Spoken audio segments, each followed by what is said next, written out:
The message arrived on a Tuesday morning, Earth Standard Time, and it changed everything. Young Hana was sitting in her office on the 42nd floor of the Terran Diplomatic Tower in Seoul when her assistant walked in with a pale face and a data pad held out like it was something dangerous.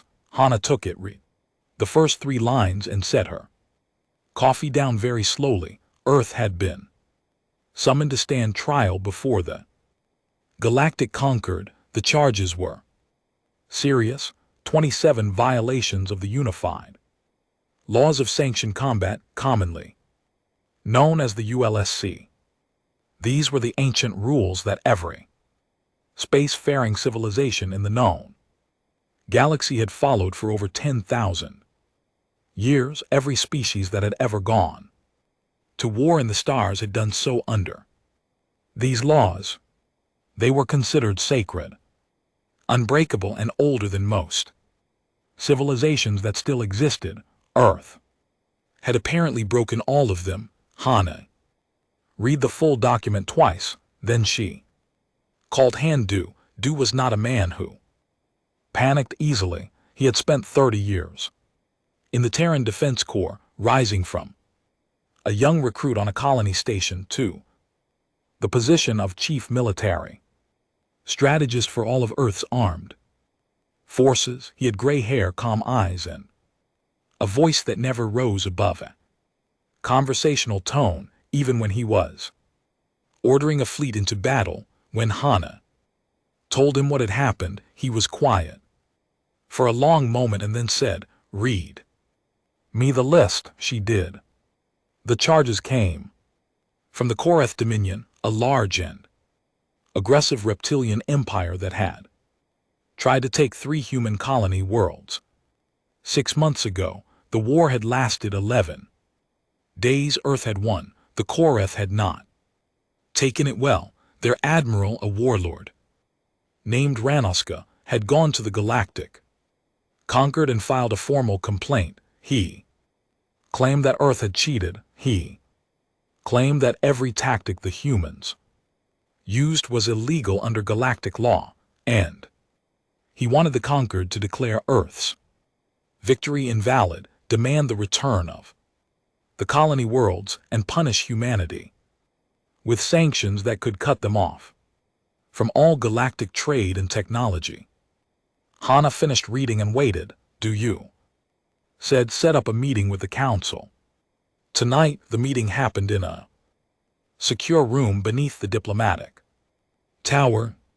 Hana stood at the front with the data pad projected on a large screen.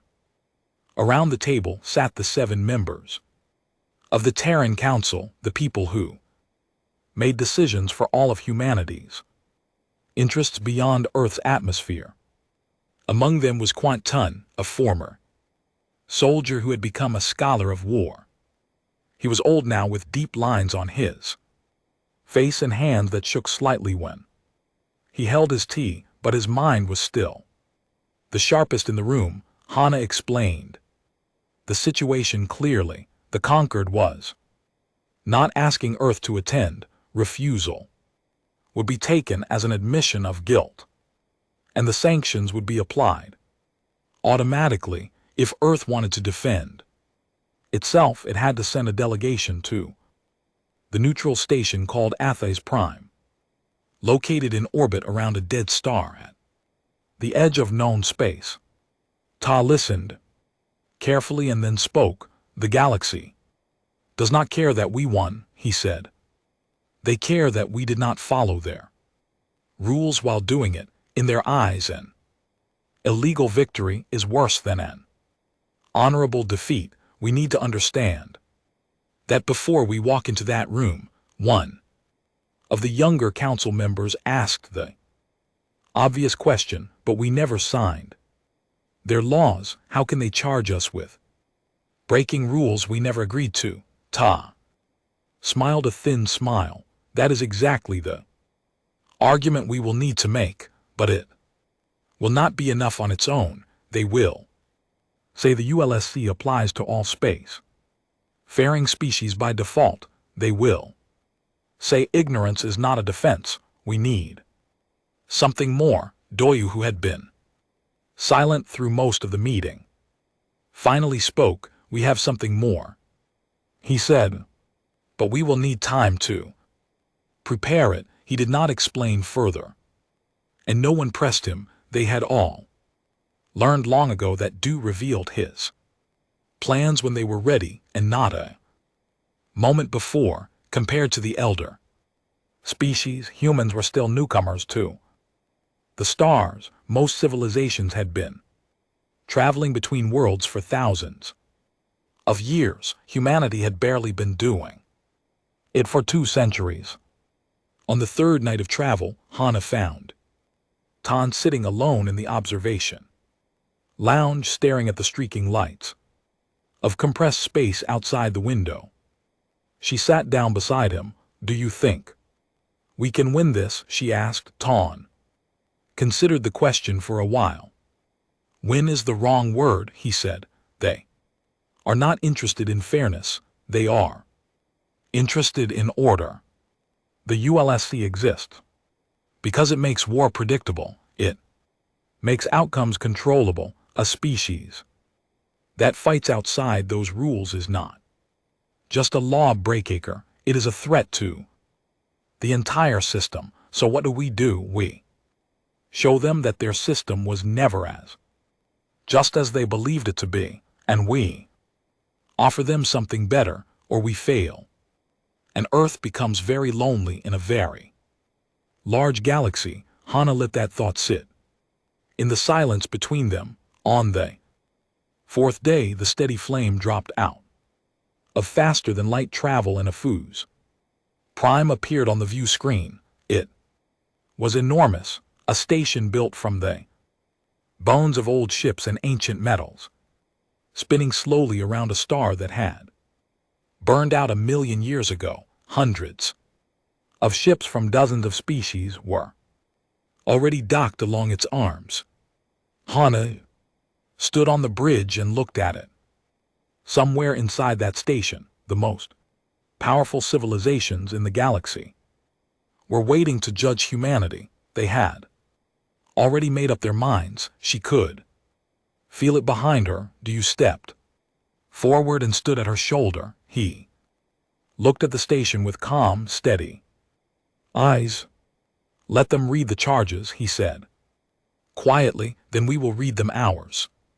Hana nodded, straightened her jacket, and gave the order to dock. The grand tribunal chamber of Ath Prime was built to make anyone standing in it feel small. The ceiling rose so high it disappeared into shadow. The walls were lined with carved stone from a dozen dead worlds, each piece older than human civilization itself. Seats rose in steep tiers on all sides, filled with representatives of species that had been traveling the stars when humans were still learning to farm. Young Hana walked into this room with her back straight and her face calm. Behind her came Han Du Quant's son and Captain Park Jess, who kept his eyes moving across the chamber the way a soldier does when entering unknown ground. The rest of their security detail waited outside. Only 4 humans were permitted inside. The chamber was full. Hana could see species she recognized, and many she did not. Tall, thin beings with skin like polished metal, short, heavy creatures with forearms and eyes that glowed faintly in the dim light. A cluster of floating organisms that communicated through pulses of color. All of them were watching the humans, some with curiosity, most with something colder. At the highest point of the chamber sat Loth Vian, the high arbiter of the galactic conquered. Vayan was Melith, a species that resembled enormous insects with long, elegant limbs and compound eyes that reflected light like dark jewels. The myth were one of the oldest species in the galaxy and had served as arbiters for thousands of years. Vian's voice when it spoke was translated through a device that turned its clicking language into smooth, clear words. The galactic Concord recognizes the delegation from Earth. Vian said, "You are here to answer charges brought against your species by the Korath Dominion. Do you understand the nature of these proceedings?" Hana stepped forward to the speaking platform. "We understand," she said. "Then we will hear the charges." Dren Oscar rose from the Korath section of the chamber. He was massive even for his species. The Korath were reptilian, built like armored walls with thick scales and jaws that could crush metal. Oscar had been the fleet admiral who led the invasion of the human colonies. He had lost. Scars on his face suggested he had barely survived. He walked to the center of the chamber floor, and when he spoke, his voice filled the room like a deep drum. 6 months ago, Oscar began. The Korath Dominion engaged the human species in lawful military conflict over territorial rights in the Verath corridor. We assembled our fleet according to the unified laws of sanctioned combat. We declared our formation. We identified our vessels. We followed every rule that has governed warfare in this galaxy for 10,000 years. He paused and looked directly at Hana. The humans did none of these things. He raised a data pad and began listing the violations. Each one was projected on a massive screen behind him for the entire chamber to see. Article 4. Combatants must perceive each other clearly during engagement. The humans had deployed electronic warfare systems that blinded Korath sensors. They had filled entire sectors with false signal, ghost ships that did not exist, making it impossible to tell which targets were real. Article 7. Fleets must declare their formation before engagement begins. The humans had hidden their ships inside asteroid fields, behind moons, and within the rings of gas giants. They had refused to announce their positions. They had attacked from places the Korath did not even think to look. Article 12. Only crewed vessels may deliver lethal force. The humans had sent swarms of autonomous drones into battle. Thousands of small, fast, unmanned machines that carried weapons and attacked without any living being on board. Article 19. Support vessels are sovereign, neutral, and may not be targeted. The humans had destroyed Korath supply ships, fuel carriers, and repair stations. They had attacked the things that kept the Korath fleet alive rather than the fleet itself. Article 22. Communication during combat must be truthful. The humans had broadcast false surrender signals. They had sent fake retreat messages. They had played audio recordings of Korath distress calls to confuse and frighten enemy crews. With each charge, the chamber grew quieter. Hana could feel the mood shifting. What had started as curiosity was becoming something closer to horror. These species had fought wars for thousands of years, and they had all followed the same rules. They were the foundation of galactic civilization, and the humans had treated them like they did not exist. Oscar finished his list and let the silence hold for a long moment. Then he said, "The humans did not fight a war. They committed acts of organized deception, cruelty, and cowardice. They won not through strength or honor, but through trickery and the violation of every principle this Concord was built to protect." He turned to face the High Arbiter. "We demand that Earth's victory be declared illegitimate. We demand reparations, and We demand that the human species be sanctioned until they learn to wage war. Like civilized beings, he sat down. Chamber buzzed with low, anxious conversation in 100 different languages. Vian raised one long whim, and the room fell silent. The compound eyes turned toward Hana, the delegation from Earth. May respond. How does your species plead to these charges? Hana stood very still for a moment. She could feel Dayu and LT, Unk and GT's calm presence. Behind her, she could feel Tan's steady gaze. She could feel Jizok's tension, the soldier's instinct to fight back. Hard and fast, she stepped forward and spoke clearly. Earth does not plead. She said Earth was never a signatory to the unified laws of sanctioned combat. We did not sign them. We did not agree to them. We were not consulted when they were written. These laws do not apply to us. The chamber erupted. Dozens of species began speaking at once. Some were angry, some were confused.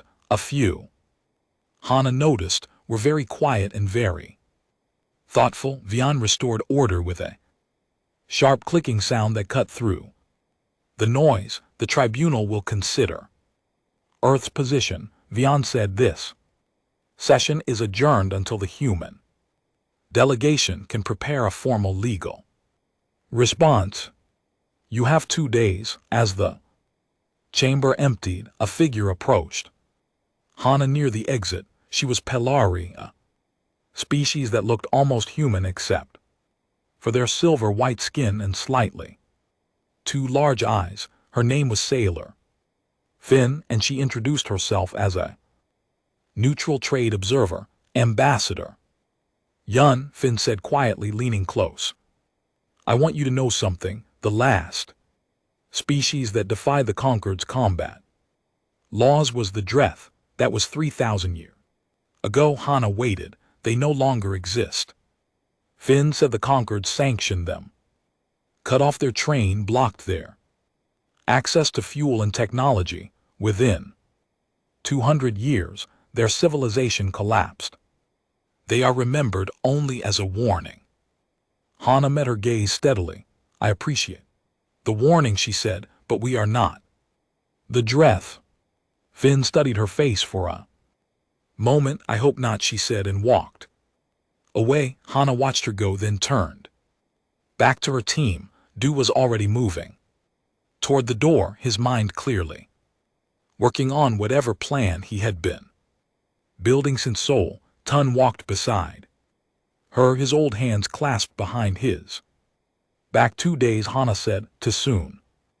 Nodded. That is enough. Jess fell into step behind them, his hand resting near his sidearm out of habit, his eyes still scanning every corridor they passed through. He said nothing, but Hana noticed that his jaw was set hard, the way it got before a fight, and she understood. They were all feeling the same thing. The galaxy had decided that humans were criminals. Now they had 2 days to prove that the real crime was the law itself.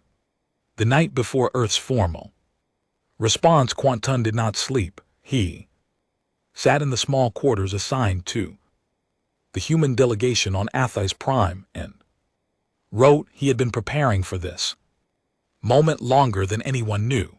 The document he was finishing had been in progress for years, born from a lifetime of studying war, its history, its cost, and the lies civilizations told themselves about it. Han Doyu came to check on him near midnight station time. He found Tawn surrounded by holographic projections of old Earth battles, casualty reports from the Karath War, and a single handwritten page that contained what Tawn called the core truth. Is it ready, do you asked? Tun looked up with tired but sharp eyes. It has been ready since the day.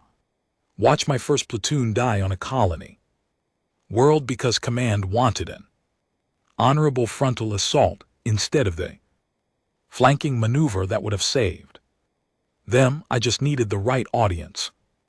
The next morning, the Grand Tribunal chamber was even more crowded than before. Word had spread across the station that the humans were going to speak, and species that had not attended the first session now filled every seat.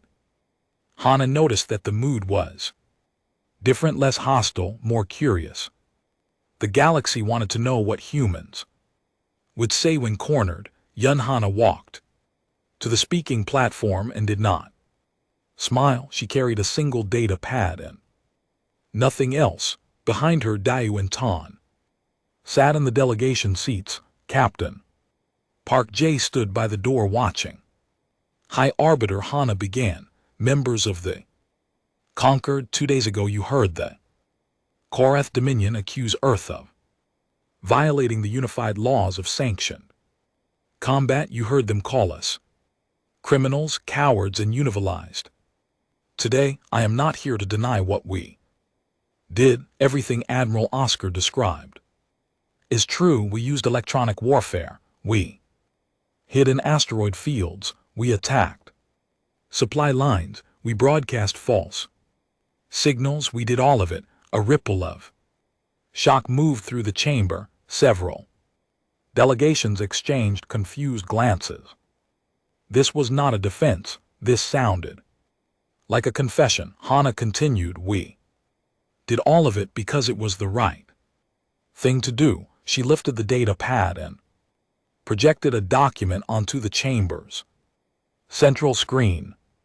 It was written in clean, simple language, and its title was displayed in the 3 most common galactic trade languages as well as Korean and English. This is the Terran doctrine of armed conflict. Hana said it is the law that governs how Earth fights its wars. It was written by our own people based on our own history, and it was ratified by the Terran Council as the binding legal framework for all human military operations. She began to read its core principles. The first principle stated that war is not a ceremony or a performance. It is a failure of all other options, and because it is a failure, it must be ended as quickly as possible. Any tactic that shortens a war and reduces total death on both sides is not only permitted but required. The second principle stated that the protection of civilians is absolute and unconditional. No civilian target may ever be struck. No civilian population may ever be used as a shield or a bargaining tool, but military targets carry no such protection. If it wears a uniform, carries a weapon, or supports the enemy's ability to fight, it is a legal target. The third principle stated that deception in warfare is not a crime. It is a duty. If a false retreat saves 1,000 lives, then honesty is the greater evil. If sensor jamming prevents a battle from happening at all, then clarity is the enemy of peace. The fourth principle stated that autonomous weapon systems are permitted when they reduce the risk to living soldiers. Drone that can be destroyed carries no grieving family. A machine that fights in place of a person is not cowardice. It is mercy. Hana paused to let the words settle. The chamber was completely silent. Then she changed the screen to show 2 sets of numbers. On the left, the actual casualty figures from the Korath War as it had been fought under human tactics. On the right, a projection calculated by Terran military analysts showing what the casualties would have been if the war had been fought under ULSC rules. The real numbers read: Earth lost 4,200 soldiers. The Korath lost 11,000. Projected numbers under ULSC rules read: Earth would have lost approximately 140,000. the Koreth would have lost approximately 180,000, over 300,000. Lives saved because Earth fought dirty. Hannah let the numbers stay on the screen. She watched the faces of the delegates. She saw mathematics doing what words could not. She saw horror not at what humans had done, but at what they alternative would have cost. Your laws, Hannah said, looking at the chamber, require fleets to face each other openly. They require ships to announce their positions. They require only crewed vessels to fight. They forbid targeting supply lines. They forbid deception. She paused. In other words, your laws require the maximum number of living beings to be placed in danger for the maximum amount of time. Your laws do not minimize death. They organize it. They make it neat, predictable, and endless. She turned to face Dren Oka directly. The Koreth admiral stared back at her with hard, unreadable eyes. Admiral Asuka, she said, your fleet outnumbered ours 15-1.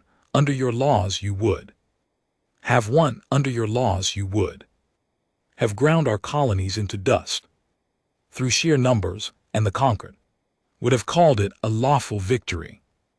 140,000 of our people would be dead.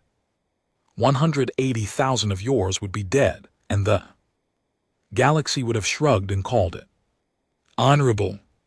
She turned back to the orbiter. We chose differently. We chose to fight in a way that ended the war in 11 days instead of 11 months. We chose tactics that kept our people alive, and whether the Koreth want to admit it or not, kept more of their people alive too. We did not fight for honor. We fought for survival, and if that is a crime in this galaxy, then this galaxy needs better laws. She placed the data pad on the speaking platform. Terran doctrine of armed conflict is now formally submitted to the tribunal as evidence that Earth did not fight without law. We fought under our own law, a law built not on tradition or ritual but on a single simple idea. She looked up at the tears of watching faces, that the purpose of the rules of war is not to make war beautiful. It is to make war as short and as survivable as possible. She stepped back from the platform. The silence lasted for a long time. It was the kind of silence that happens when something in a room has changed and everyone can feel it, but no one knows what to say yet. Then from somewhere in the upper tiers, a single delegate from a small species Hannah did not recognize began to tap their limb against the stone railing. It was a slow, rhythmic sound. Others joined, not applause exactly, but acknowledgement, recognition. The sound spread across the chamber like rain on a metal roof, growing louder until Vion raised a limb. For silence, the High Arbiter looked at Hannah for a long moment. The tribunal will recess to consider Earth's submission, Vion said. The voice was neutral, but Hannah thought she saw something shift in those dark compound eyes, something that might have been doubt, not doubt about Earth, but doubt about everything else. As the chamber emptied, Dew fell into step beside Hannah. He did not speak for several seconds. Then he said quietly, that was the best thing I have ever seen anyone do with words. Hannah let out a breath. She did not realize she had been holding. It is not over, she said. No, Doyu agreed. But they are listening now, and that is something they were not doing before. Behind them, Tan walked slowly, his old legs tired but his eyes bright. He had spent his whole life trying to make people understand that the rules of war should serve the living, not the dead. Today, for the first time, a roomful of alien civilizations had heard that idea and had not laughed. It was not Victory, but it was the sound before victory, and Tan knew that sound well, enough to recognize it. The hours after Hana's speech were dangerous, not in the loud, obvious way that wars are dangerous, but in the quiet, invisible way that politics can kill just as effectively. The galactic Concord was fracturing. Representatives from dozens of species were meeting in private rooms across HFY's prime, and the conversations were not calm. The large, powerful empires were furious. The smaller, weaker species were whispering, and somewhere in between, the future of Earth's place in the galaxy was being decided by beings who had never set foot on its soil. Drenoska moved fast. Within hours of the tribunal's recess, he was meeting with the delegations of the three most powerful species in the Concord, the Myth, the Visari, and the Torvan. His argument was simple and effective.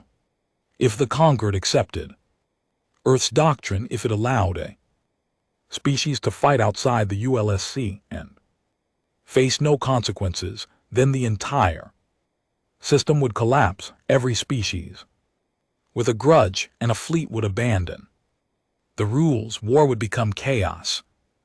10,000 years of structured, controlled conflict that had kept the galaxy from tearing itself apart would end overnight.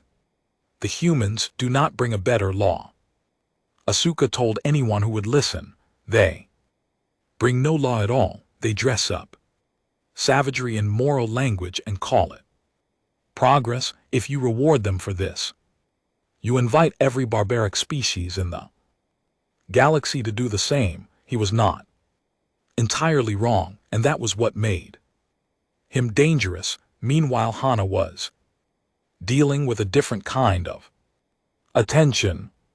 Delegations from smaller species had begun approaching the human quarters on the station. They came quietly, often sending low-ranking officials rather than ambassadors, and they all asked the same thing: could they have a copy of the Terran doctrine of armed conflict? These were species that had suffered under the ULSC for centuries, species whose fleets were small, whose populations were limited, and who could never win a war of open, declared formations against a larger enemy. The ULSC's rules, which demanded that fleets face each other openly and honestly, had always favored the biggest, the strongest, the most numerous. For small species, the laws of sanctioned combat were not protection.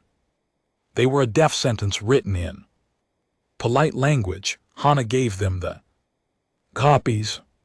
Do you approved it without hesitation? Let the ideas spread, he said. Ideas are harder to sanction than ships, but the spreading idea also made them a target. On the second night after the speech, Park Jess was standing outside the human delegation's quarters when he heard something wrong. It was not a sound exactly, more like the absence of one. The station had a constant background hum of ventilation, power systems, and distant machinery.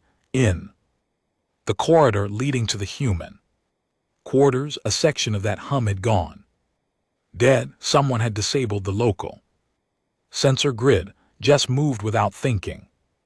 He sent a silent alert to his security team through his wrist device and drew his sidearm. He pressed himself against the wall and waited. They came around the corner 30 seconds later. 3 Koreth operatives moving fast and low, wearing civilian clothes but carrying military-grade cutting tools and short-range energy weapons. They were heading for the door to Hana's quarters. Jess stepped out of the shadows and put himself between them and the door. What happened next took less than 10 seconds. The lead operative lunged. Jess sidestepped, caught the arm, and broke it at the joint with a sharp, efficient twist. The second operative raised a weapon, just fired once and dropped him. The third turned to run and found two more human soldiers blocking the corridor behind him. It was over before anyone raised their voice. Station security arrived minutes later. The Korath operatives were taken into custody. An official from the station's administration asked Jess to explain what had happened, and he did so in short, clear sentences. When the official asked if the level of force was necessary, Jess looked at him with flat, steady eyes. "She is our ambassador," he said. "That is all the law I need." Assassination attempt changed things. Not because it was surprising. Everyone on the human team had expected something like it, but because it was public, the station's neutral status had been violated by Korath agents, and the Conquered could not ignore that. Dren Oka denied all involvement, but the damage was done. The species that had been sympathetic to the Korath position now looked at them differently. The moral high ground Oscar had been standing on had cracked beneath his feet. That night, Loth Vayon requested a private meeting with Hana. They met in a small room near the top of the station, a place with no windows but a single screen that showed the dead star. Outside, Vayon stood in the center of the room, tall and still, compound eyes reflecting the faint light. "I am going to tell you something," Vayon said, "that is not part of the official record. I tell you this not as the High Arbiter, but as a person who has served this institution for a very long time and has grown tired of certain lies." Hana waited. The ULSC was not created to protect lives. Vayon said it was created to protect power, the first species to travel the stars. My people among them wrote those laws to ensure that warfare would always favor the larger fleet. Open formations, declared positions, no deception, no autonomous weapons. These rules guarantee that the species with the most ships will always win. That is not justice, it is arithmetic. Hana felt something cold settle in her stomach. She had suspected this. Tawn had theorized it, but hearing it confirmed by the highest legal authority in the galaxy was different.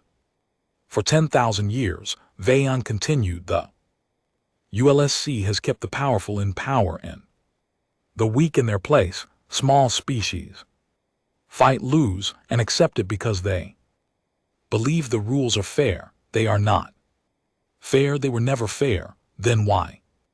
Tell me this, Hana asked. Vayon was quiet for a moment. Because your species has done something no one else has done. You have exposed the lie, not with words, but with results.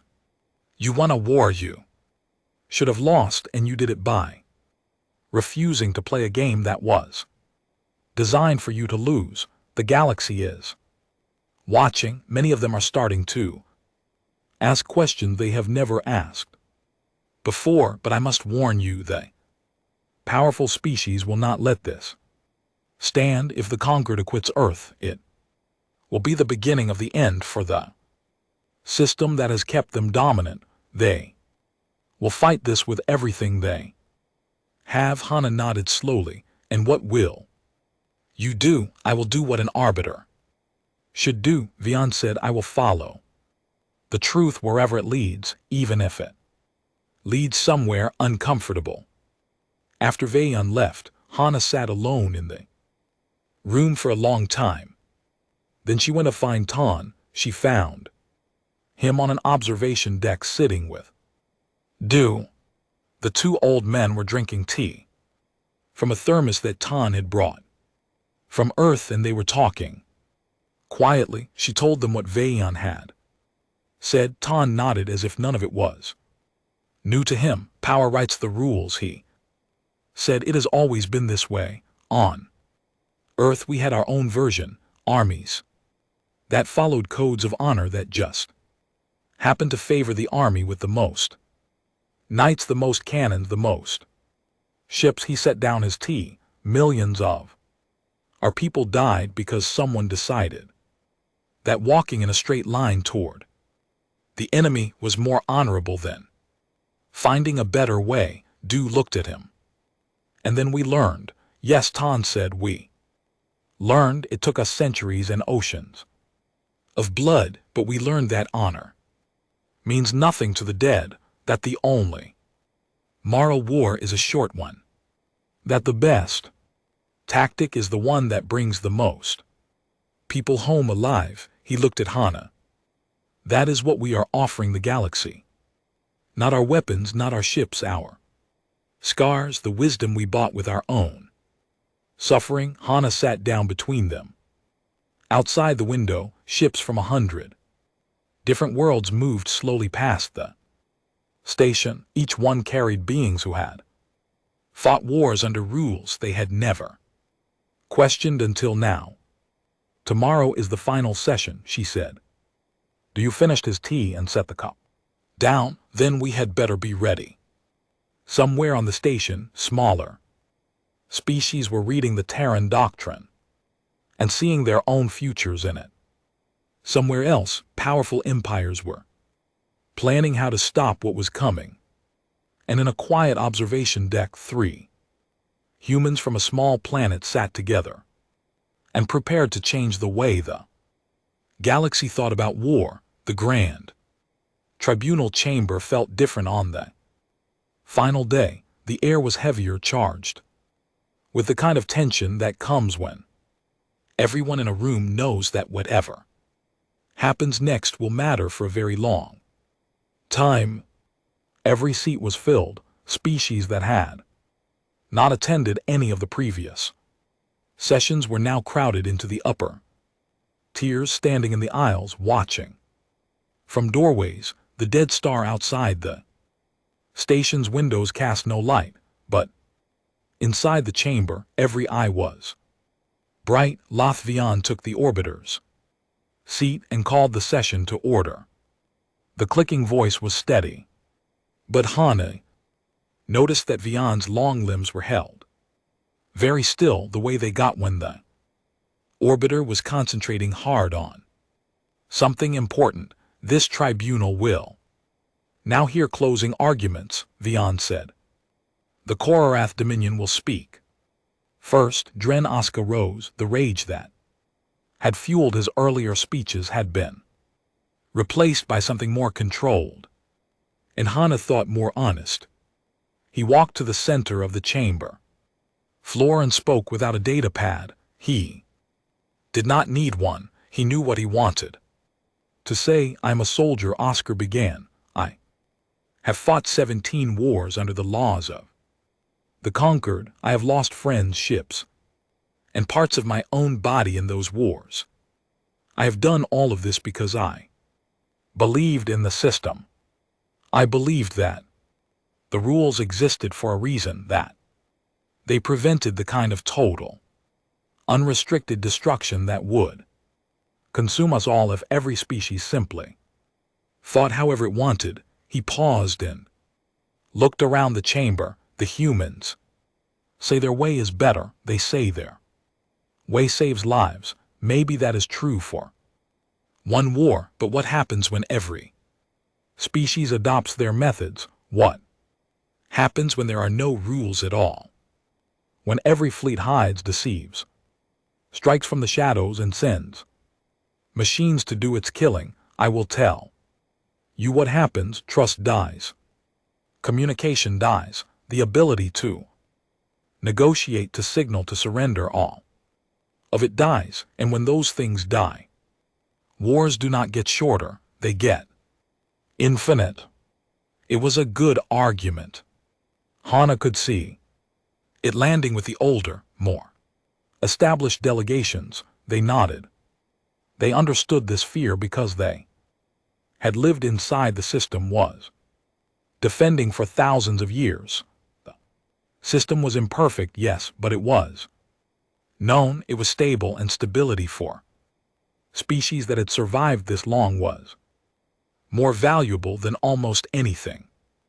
Asuka finished and sat down. The chamber was quiet. Vian turned to the human delegation. Earth may now present its closing argument. Yunhana stood. She felt the weight of every eye in the room. She felt Du and LT Unk and GT's calm confidence. Behind her, Ton's quiet faith in Jess' presence by the door. She carried no data pad this time either. She walked to the speaking platform and stood there for a moment looking at the chamber. Then she began. Admiral Oscar is right about one thing. She said rules matter. Without them, war becomes something that swallows everything and everyone. Humanity knows this better than most. We have a long and terrible history of wars fought without limits, wars where entire cities burned, where weapons were created that could end all life on our world, where the line between soldier and civilian was erased so completely that millions of innocent people were destroyed. She let that sit. She wanted them to understand that humans were not naive. They were not children who had stumbled into space with no understanding of what violence could do. We wrote the Terran doctrine of armed conflict not because we do not believe in rules. She continued, we wrote it because we believe in better rules. Rules that serve the living instead of the powerful. Rules that measure success not by how beautifully a war is fought, but by how quickly it ends and how many people walk away from it. She took a breath. But I did not come here today to ask you to abandon your laws and adopt ours. That would be just as arrogant as demanding that we follow yours. This surprised the chamber. She could see it in the shifting bodies, the turning heads. What I am proposing, Hana said, is something new, not the ULSC, not the Terran doctrine, something that belongs to all of us. She projected a short document onto the central screen. It was not long, barely 2 pages, written language so simple that any species could understand it. This is a draft framework for what we are calling the Galactic Compact of Conflict, she said. It establishes a set of universal principles that every species would agree to follow regardless of their individual combat doctrines. These principles are simple. Protection of civilians is absolute.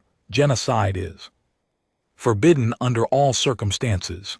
The right to surrender must always be honored. Prisoners must be treated with basic dignity, and the use of weapons designed to cause unnecessary suffering is prohibited. She looked at the chamber. Beyond these universal principles, each signatory species would maintain the right to fight according to its own doctrine. The Koreth may continue to fight in open formations if they believe that is just. Humanity will continue to fight in the way that saves the most lives. Other species will find their own paths, but all of us, every single one, would be bound by the core principles. The things that make us civilized are not how we fight, they are who we protect. She stepped back from the platform. You asked us to follow your laws, she said. We respect them, but we will not kneel to rules that were written to make sure we lose. We offer something better. Law that every species writes together. Not for honor, not for tradition, for survival. She returned to her seat. The chamber remained silent for a long moment. Then the deliberation began. Vaughn called for each delegation to register its position. It was not a simple vote. Each species could speak, argue, question, and challenge. The process took hours. The powerful species resisted. The Vishari argued that allowing multiple combat doctrines would create chaos.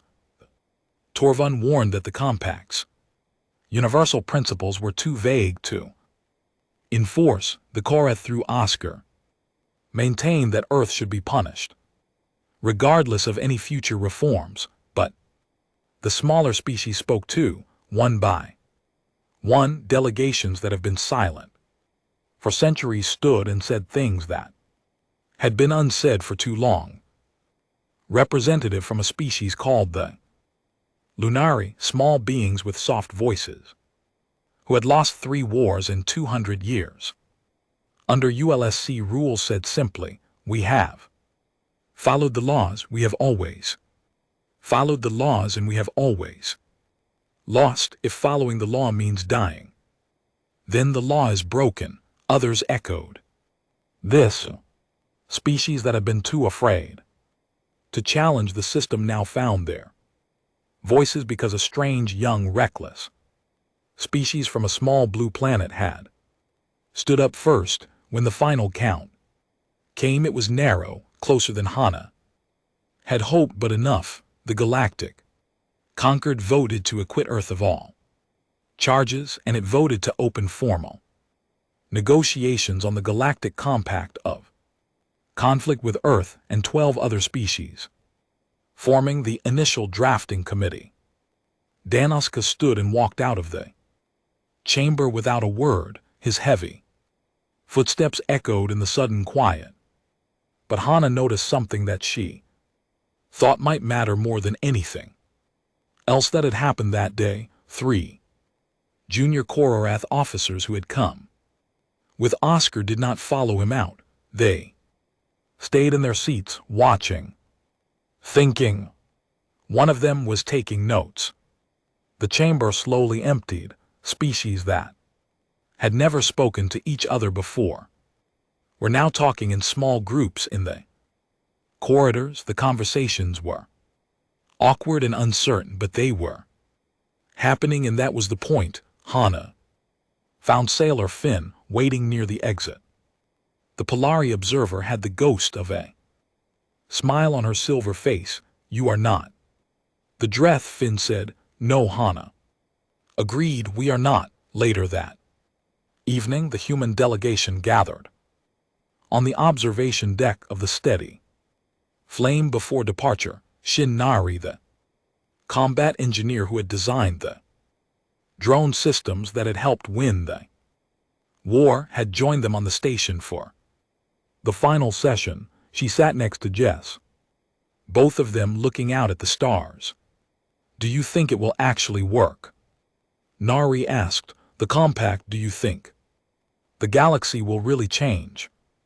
Jess thought about it for a while. I do not know, he said, but someone asked why the rules existed. That is the first step. Nobody changes anything until someone asks why. Nari nodded slowly and said nothing more. They sat together in comfortable silence. 2 soldiers who had fought a war the galaxy called illegal and who were now watching that same galaxy try to figure out if maybe, just maybe, the humans had been right all along.